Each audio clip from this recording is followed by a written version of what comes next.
안녕하세요. 모놀로그입니다. 한 주 동안 무탈하게 잘 지내셨나요? 저는 무탈하게 잘 보낸 한 주였던 것 같습니다. 매일이 똑같다고 느껴지지만 자세히 들여다보면 미세하게 다른 하루하루이고, 또 매일이 똑같다고 느끼는 삶이 큰 탈만 없는 같은 날이라면 그게 또 제일 좋은 하루하루가 아닐까 싶기도 합니다. 지난번 영상에서 펜시점 갔던 날 꾸 산책시키기 위해 갔던 공원이에요. 동네가 아니라 낯설기도 한데다 더운데 어디서 산책하지 하며 큰딸이랑 찾다가 발견한 곳인데 산책하기 참 괜찮은 공원이더라고요.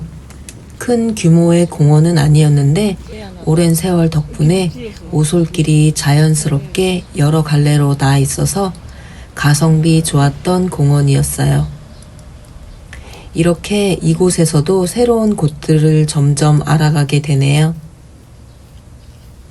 새로운 친구들 냄새 맡느라 정신이 없네요.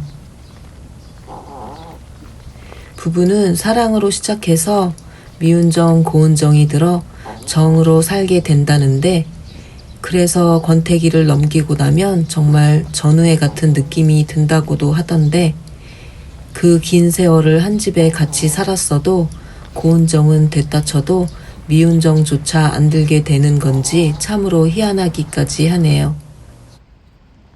지금 당장 죽었단 소리를 듣는다면 슬플까 싶은 극단적인 생각도 해봤는데, 같이 아이를 낳은 사람인데도 슬프지는 않을 것 같기도 하고, 그저 나중에 아이들한테 짐이나 되지 않게 잘 살았음 좋겠다 싶은 맘밖에는 없는 것 같아요. 좋았던 기억들은 퇴색이 돼서 사라진 건지 아님 애초에 없었던 건지 좋았던 기억이 정말로 나질 않더라고요. 너무 어릴 때 연애를 하게 돼서 그냥 하자는 대로 따랐던 것 같고, 데이트의 기억들도 아저씨 같은 지 친구들 만나는 자리에 같이 간다거나 불행했던 본인의 어린 시절 이야기 듣는 것도 매번 반복되었었네요. 데이트할 때도 저는 혼난 적이 많았었던 것 같아요. 데이트할 때 한 번은 63빌딩으로 놀러 간 적이 있었어요. 정확하게 말하자면 63빌딩 앞입니다. 그 당시에 범람은 미놀타 카메라를 돈 좀 주고 샀었던 것 같았는데 조작을 잘 못했었어요. 카메라에 대해 잘 아는 것처럼 말은 했지만 사진을 뽑아보면 죄다 초점이 나간 사진들만 있었거든요. 아마도 사진 찍는 취미를 가진 사람들이 멋있어 보여서 샀었나 봐요. 그날도 그 카메라를 들고 갔었는데 렌즈도 샀나 보더라고요. 작품 사진 찍을 것도 없구만 렌즈를 장착한다고 저보고 렌즈를 들고 있으라고 주는데, 제가 잘못 받는 바람에 그게 바닥으로 떨어졌어요. 정확히 주지 않은 자기 잘못도 있으면서 대뜸 저한테 화를 내더라고요. 연애 초반인데 그런 상황을 겪으니 황당하기도 하고 화가 나기도 해서 내가 일부러 그런 거냐고 기분 나빠서 가겠다고 하고 돌아서니까 붙잡더라고요. 에휴, 조상신이 그렇게 언지를 줬는데 그걸 캐치를 못하고 그렇게 지팔직곤의 세계에 발을 들인 거죠 뭐. 지금은 전철도 잘 찾아 타고 다니고 스마트폰이 있으니 검색하면 되고 낯선 곳 찾아다니는 게 그닥 겁이 안 나게끔 돼 있지만, 그 당시에 저는 서울에서 길을 잃어버리면 큰일 나는 줄 알았답니다. 비가 와서 점심은 장칼국수를 끓여 먹었습니다.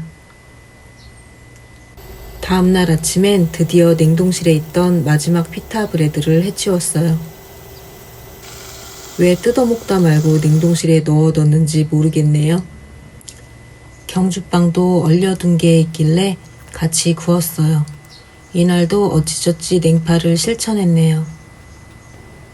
둘째 딸이 묵은지 감자탕이 먹고 싶다고 해서 보내주려고 해봤어요. 한번 후루룩 끓여주고 깨끗하게 씻어주고 대충 손 가는 대로 양념했습니다. 냉장고에 생강차가 있길래 유통기한은 가볍게 무시하고 넣어주고 고춧가루, 된장, 국간장, 멸치액젓, 파, 마늘, 후추, 청양고추, 묵은지 넣고 푹 익혀줬어요. 양념 소스를 미리 숙성하곤 했었는데 이젠 요리에 흥미도 없고 딸이 먹고 싶다 하니 대충대충 하지만 맛은 있게 해봅니다. 다시다도 하나 넣었어요. 집에 솥이 큰 게 없어서 간이 스며드는 것 같아 이렇게 나눠서 끓여줬어요. 요즘 파가 없으면 없는 대로 살았는데 영상 생각해서 잠깐 파 사러 나왔어요. 햇마늘도 나왔네요. 전 같으면 장아찌 담근다고 집어왔을 거예요. 작은 딸 보내줄 거 덜어서 냉동실에 넣어두고 큰딸이랑 저녁으로 먹었어요. 막걸리도 빠질 수 없죠?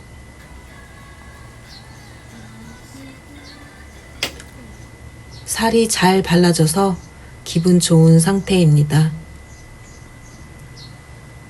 뼈 해물찜집 하던 생각에 감자뼈 잘 안 사다 작년부터 가끔 사서 해 먹게 됐습니다. 엄마가 감자탕을 좋아하시는데 해드리진 않고 사드리기만 했었는데 해드려야겠어요.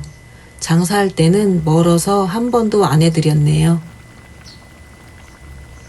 전날 먹던 거 다음날까지 먹었어요. 손이 커서 너무 많이 하게 됩니다. 아직 예전의 습관이 남아있는 것 같아요. 둘째 딸한테 냉동해서 보냈습니다.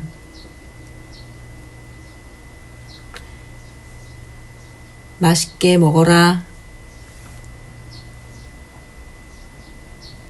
요즘 상추 자라는 거 보면서 예뻐서 다이소에서 씨앗을 1,000원 주고 구매해서 옥상 화분에 마구잡이로 뿌려놨거든요. 며칠 뒤에 올라가 보니 세상에 이렇게 싹을 틔웠더라고요. 이런 거 신기할 나이입니다. 이 녀석들은 여전히 잘 자라고 있어요. 범람과 살면서 정말로 기함할 만큼 정 떨어지는 순간들이 참 많았는데 폭행을 당하는 순간도 그랬고 폭언을 당하는 순간도 그랬고 유흥업소 다니는 것도 그랬고 즉흥적으로 화낼 때 바람 필 때 아이들한테 줬던 수많은 상처들을 생각했을 때도 그랬고 열거하기 버거울 만큼 많은 일들이 있는데요. 입으로도 마음으로도 살면 안 되지, 절대 안 되지 이러면서도 무기력해질 때면 그냥 살아야 하나? 내가 어디 가서 뭐 할게요. 이제 그냥 대면대면하게 살고 있는데 그냥 이렇게 살까? 이런 생각도 들곤 했었거든요. 그런데 같은 공간에 있으면 저뿐만 아니라 아이들까지도 불편해하고 범람이 지키고 있는 거실에는 아무도 나가려 들지 않게 되더라고요. 어쩌다 주방에서 물이라도 들고 들어온다거나 아이들이 간식이라도 들고 자기들 방으로 들어간다거나 하면 식탐 많은 범람은 여지없이 앉아서 고개를 쭉 빼고는 뭔데? 뭐야? 뭐 가지고 가는 건데? 이런 소리를 했거든요. 지금 생각하니 또 한숨이. 그러면 저는 아우 물이야 물 이러면서 보여주곤 했어요. 아이들도 그게 스트레스니 어떨 땐 간식 검문을 받을 때 울며 겨자 먹기로 범람한테 덜어주곤 했어요. 범람은 안 줬냐고요? 퇴근하면 거하게 술상 차려줬었고 아님 본인이 먹을 통닭이나 편육, 회, 삼겹살 등을 사갖고 들어오는데 그 사오는 양이 딱 자기 먹을 것만 사가지고 들어오는 거예요. 그래놓고는 제가 다른 사람은 입이 아니냐? 나는 그렇다 치고 애들은 입이 아냐? 이러면 그제서 애들을 부릅니다.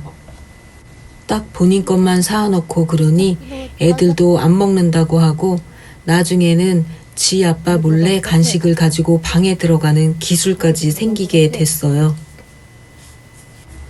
범람 식탐에 관한 이야기는 나중에 풀어볼게요. 큰딸 병원 간 데서 같이 산책 겸 나왔는데 요즘 잘 안 뛰던 녀석이 누나 찾아 뛰고 병원 들어가는 걸 종종 봤던 기억 때문인지 건물 입구마다 앉아서 기다리려고 하더라고요. 그 좋아하는 산책도 마다하고 말이죠. 막상 만나면 꼬리 한번 살랑하고는 하찮게 으르렁댑니다. 집에 가는 길에 다이소 들렸는데 브랜드 옷들이 여름 옷으로 입점이 되어 있더라고요. 요즘 다이소 옷들 좋다고 종종 들리더라고요. 저는 얼굴 가려주는 모자가 괜찮아 보여서 딸 바구니에 슬쩍 넣었답니다. 반바지 좋다고 했던 게 이건가? 수복 논란으로 다이소에서 발빠르게 선 광고에서 판다던 텀블러도 구경하고 앱테크로 모은 기프티콘으로 롯데리아 들려서 햄버거 사서 집으로 왔던 날이었어요. 범람이랑 같이 살 수 없는, 같이 늙어갈 수 없는 수많은 이유들 중 기억나는 날이 있는데요. 범람이 직업을 자주 바꾸면서 한 번은 목재를 생산해서 이동식 주택을 만드는 일을 하게 되는데요. 양평으로 일을 하러 간다고 하더라고요. 당분간 얼굴 안 보고 숨통 좀 트이겠구나 했는데 웬걸 꼬박꼬박 집에 오더라고요. 여하튼 그때 지붕에서 떨어지는 일이 발생합니다. 그래서 회사에서 서울에 있는 병원으로 입원시켜놨다고 연락을 받았어요. 병원으로 갔는데 외상은 없더라고요. 혹시 장기 손상이 있을 수 있으니 정밀 검사를 받아야 한다고 해서 금식하고 다음 날이 됐는데 물이 먹고 싶다고 하니 간호사가 종이컵에 물을 떠다 가글을 하고 뱉으라고 하더라고요. 그렇게 범람이 뱉어놓은 물과 침이 섞인 종이컵을 비우기 위해 화장실로 가는데 아침 첫 침이라 누렇게 된 그 침을 보니 토할 것처럼 속이 울렁거리더라고요. 비위가 약한 편이 아닌데 이럴 수 있을까? 오버하는 거 아닌가 싶었는데 혼자서 무슨 오버겠어요. 그때 그런 생각이 들었어요. 아, 나는 이 사람이랑 못 살겠구나. 대소변도 아니고 이깟 침인데 나이 먹어서 대소변을 처리해줘야 하는 일은 정말로 못하겠구나. 그냥 이 정도도 이러는 거 보니 사람 자체가 싫은 거구나 싶더라고요. 그때 범람은 검사 결과 아무 이상이 없다고 나왔고 일주일쯤 입원해 있다가 퇴원했는데 저는 시골에서 공방에 출근도 해야 하고 아이들 학교도 보내야 하는데 매일 와 있기를 바라더라고요. 그냥 남들 보기에 부인 있다 이런 걸 내세우고 싶었던 것 같아요. 그런 피해의식이 어릴 때부터 좀 있어서 지금도 이혼을 안 해주고 있는 걸 거예요.